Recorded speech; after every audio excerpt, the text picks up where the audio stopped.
What's the read to? It's your boy Sean Jason Cape here, back with another one. Holy snap, that was kind of fast. I feel a little sick though, I ain't gonna lie. I feel a little sick, but like, put the glasses on. But like, I have this book here. Let me tell you about this book. It was like 2021 or something. I don't know. 2021, 2020. Yeah, it was like definitely like 2021 or 2020 or 2019. It was something. It was a couple years ago for sure. But I remember I got in trouble for something. My mom's. But she had to take me to work type. I mean, and she had this book right here. And I remember like just sitting there having nothing to do and reading it. I only got to like a certain part, like I didn't even get that far in the book. But this story is called A Land to Remember. A Land to Remember by Patrick D. Smith. I feel like I just gotta complete the book. And by me completing the book, it's gonna help me with one of my goals.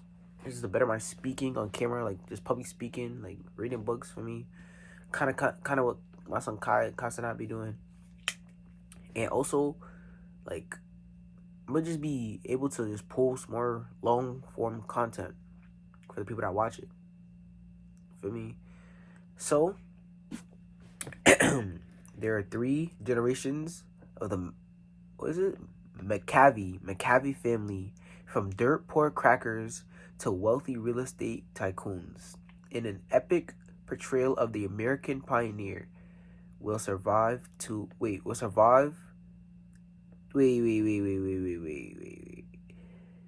See, this is why I need to do this. Cause like sometimes my brain just sees the words, but it doesn't. It says something different. An epic portrayal of the American pioneer will to survive against all odds. Here is the sweeping story of the land. How at first bare survival is scratched from it, and how it's exploited far beyond human need. Here's a rich, rugged history of Florida's pioneer spirit and natural world. See, this is exactly my point. The personification, like, I don't know why that was so hard. The personification of frontier life, the element, struggle of man and nature. New York Times Book Review. That was a quote. A Land Remembered is one of the best of its kind, as affecting as Marjorie Kenyon Rowling, The Yearling, as ethereal as Mark Twain's Adventures of Huckleberry Finn, and as proactive as Will MacArthur's My Antonia. It deserves wide attention as a true Florida historical epic. On my Ormond Beach News. And then there's a little like short biography of the author. But yeah, we're gonna read. Should I do a chapter a day? I mean, it's a little map of Florida, Florida.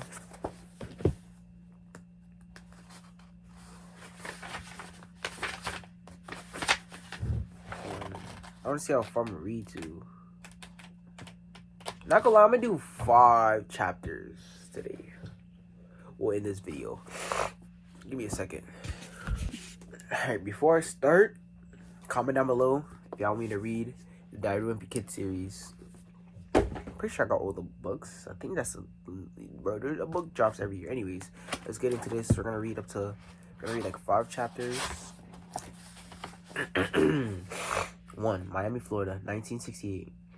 The silver Rolls Royce glided off the quay by...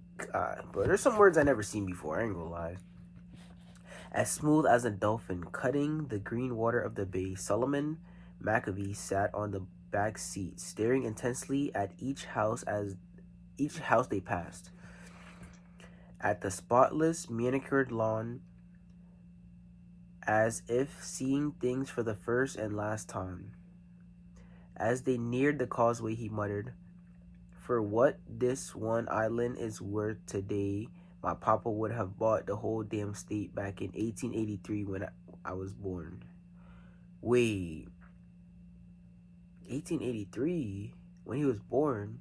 That's 1968. Do the math. Anyways, folks has gone crazy as bets bugs. That's right, Mr. McAvee, the driver agreed.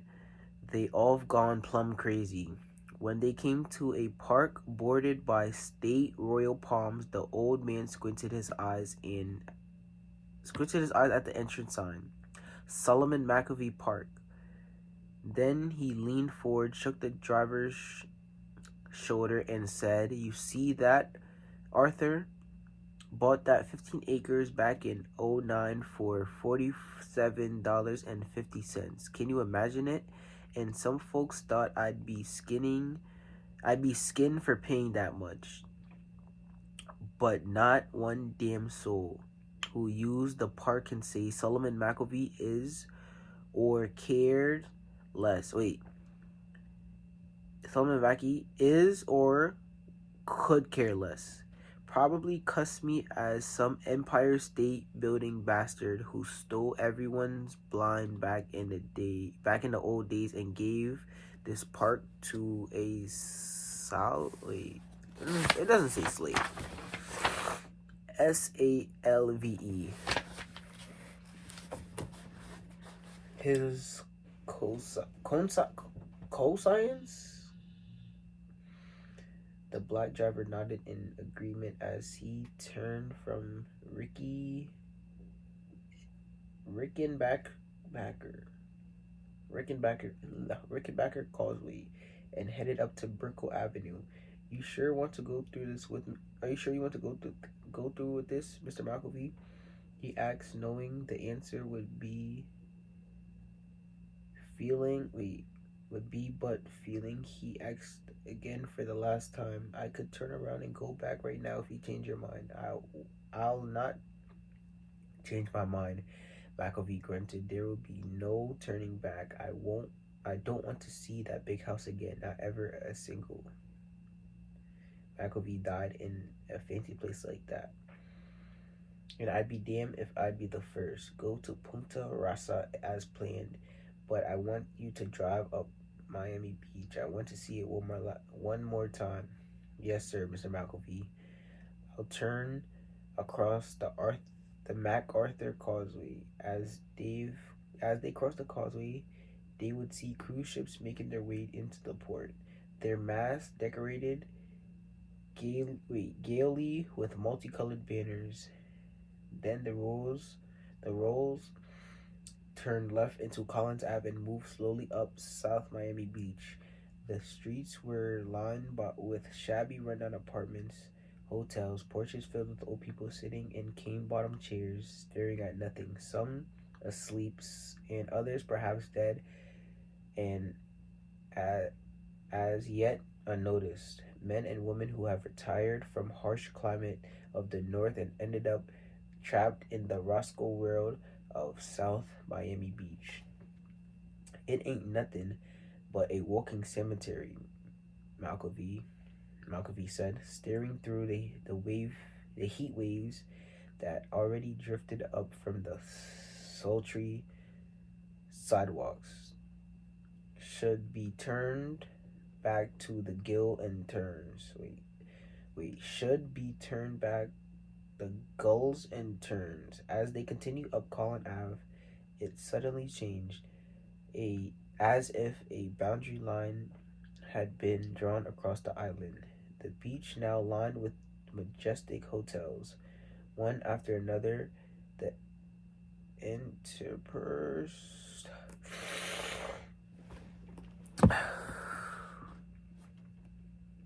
I lost it. As they continued up Collins Ave, it suddenly changed as if the boundary lines had been drawn across the island. The beach now lined with majestic hotels, one after another, intersected with towering condominiums. a concrete and glass canyon blocking the view of the ocean except for those willing to pay to see it from a balcony. And then they came to La Florida Hotel, sitting like a stuffed frog, rising boastfully above all of 30 stories, with the letters MCI blazing across the top. The old man said, I hope someday the son of a bitch gets blown down. I should have never built it in the first place. From this point north, the avenue was lined with motels and cocktail lounges and fast food emporiums and souvenir stores with their display windows stuffed with junk, some of authentic Florida souvenirs made in Hong Kong. Give me a second.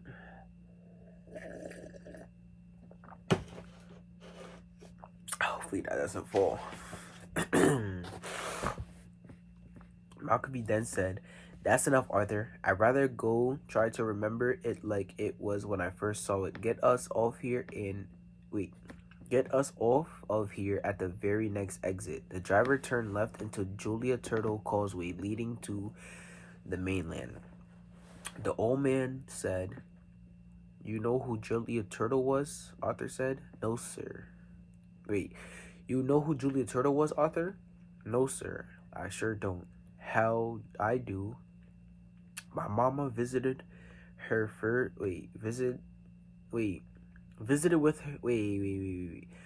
My mama visited with her first time we came here in 1895, a few months after the big freeze. She lived in the part of old Fort Dallas. I think Mama and her had tea together, or maybe it was fruit juice.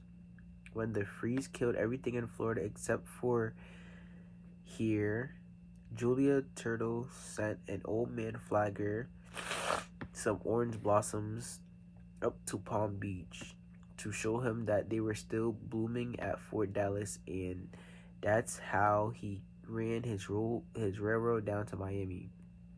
'Cause the freeze didn't kill the orange trees. Mama liked her, but she never got to see her again. And I bet old Julia Turtle would have thrown a tissy fit if she'd seen what this causeway leads to now. She'd probably want her name off of it. They turned left again at the mainland, cruising down Biscayne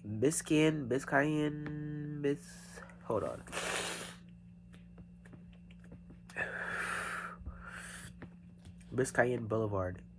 Its northern section jammed with motels and junk food, shops, service stations, massage parlors, porno movies, bars, adult bookstores.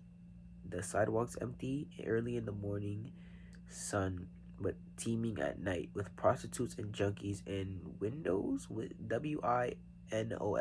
These are some older words that I'm not used to. I've never seen and also never seen. But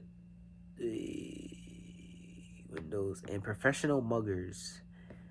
Then they came into the downtown business section of Miami, passing the McIlvey State Bank building with the letters MCI written across the front. Then Bayfront Park with more windows and junkies and panhandlers and muggers. The driver slowed down and said, what do you want me to do now, Mr. McIlvey? Head out Highway 41? Not quite, he responded. Before we leave, I want to see one more thing. I want you to drive through the area where they had the riot. What? The driver questioned. Not sure he heard right. How come you want to do that? I've heard it's not all over yet. Damn it, you heard me, Arthur, the old man snapped. I want to see. Drive through there. Yes, Mr. McIlvey, he responded, shaking his head in disagreement but following orders. He turned left at the next intersection and followed another boulevard.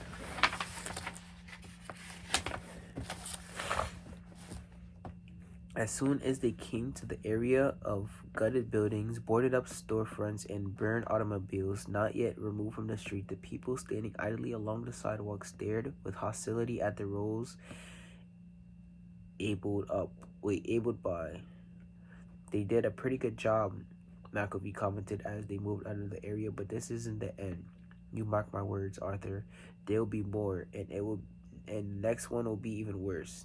You bringing this many different types of people together is like throwing wolves and panthers into a pen full of cows.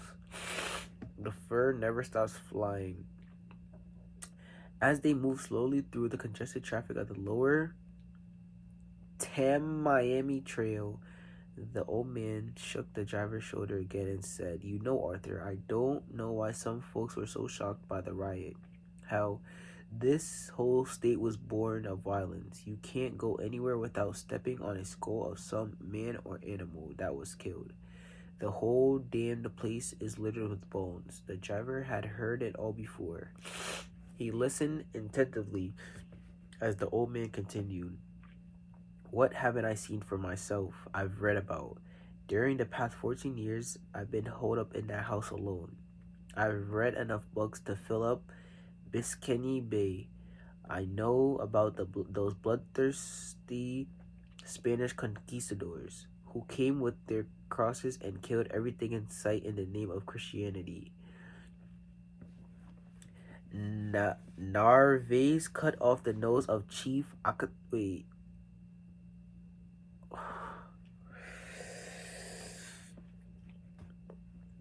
Wait, I need to clean the glasses, bro. Hold on. Let's put a pause in this. Where is... It's right here.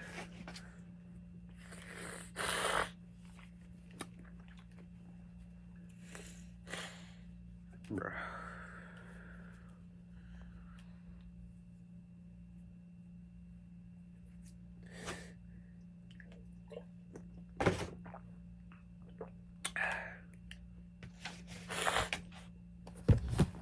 I dead lost where I was. Holy snap. Narvaez cut off the nose of Chief Okacha and set greyhounds on the chief's mother, and he stood there and watched as the dogs ate the old woman alive, declaring it as a miracle of Christ. They eventually wiped out all the Indians, the Timucasins, I'm butchering these words. I mean these names. The Cayuse Apaches, that's the only one I know.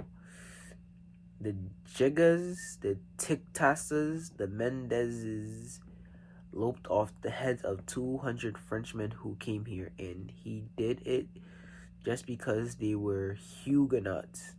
A British general named Moore took a sweep down from South Carolina 250 years ago and killed over 6,000 cows and 7,000 Indians just for the hell of it. The Seminoles went through it 3 times, and the third war with them was started because some men in an army survey crew got bored and used old Billy Bowlegs pumpkins for target practice. After they shot up his pumpkins, they pulled up his beans and squash and chopped down his banana trees, and he complained to them for what they did. They told him if he didn't like it, he could stick it.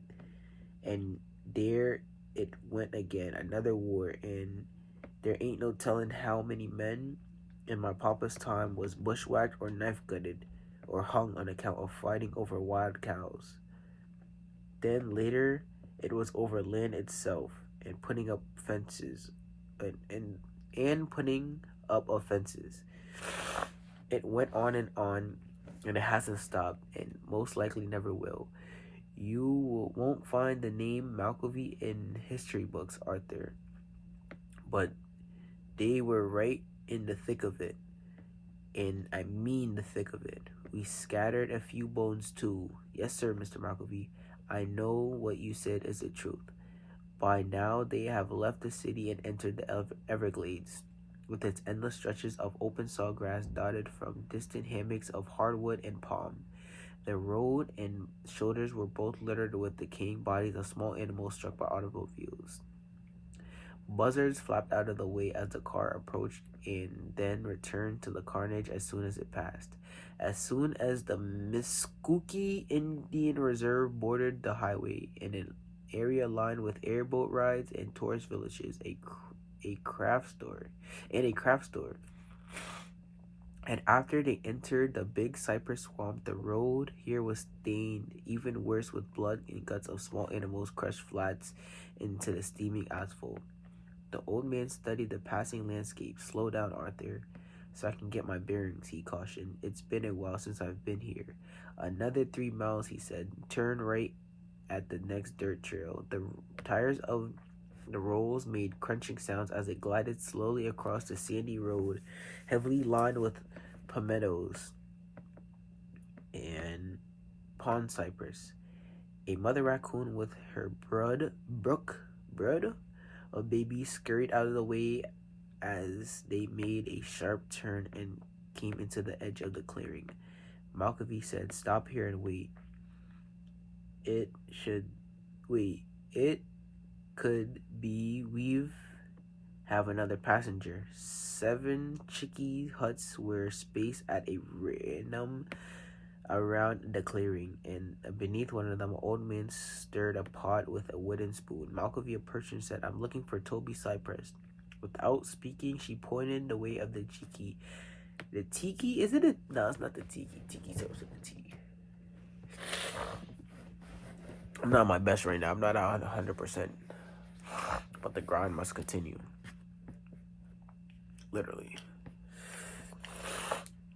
"I'm looking for..." She pointed at the tiki at the far side of the clearing. Malkovich hesitated for a moment, looking at the Seminole village, remembering the first time he had come here 70 years ago, seeing that nothing changed except for the faces. Then he walked into the tiki and found an old man sitting beside it, with his hair solid white, his sun-baked skin as wrinkled as cypress bark. He seemed to be asleep as Malkovich said, "Toby Cypress." The old Indian man considered and said, "Yes, I'm Toby Cypress. What is it of you wish for me?" "Don't know who I am?"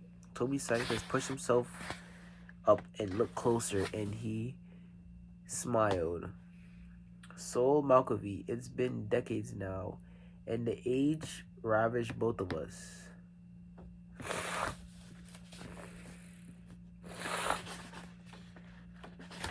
Look,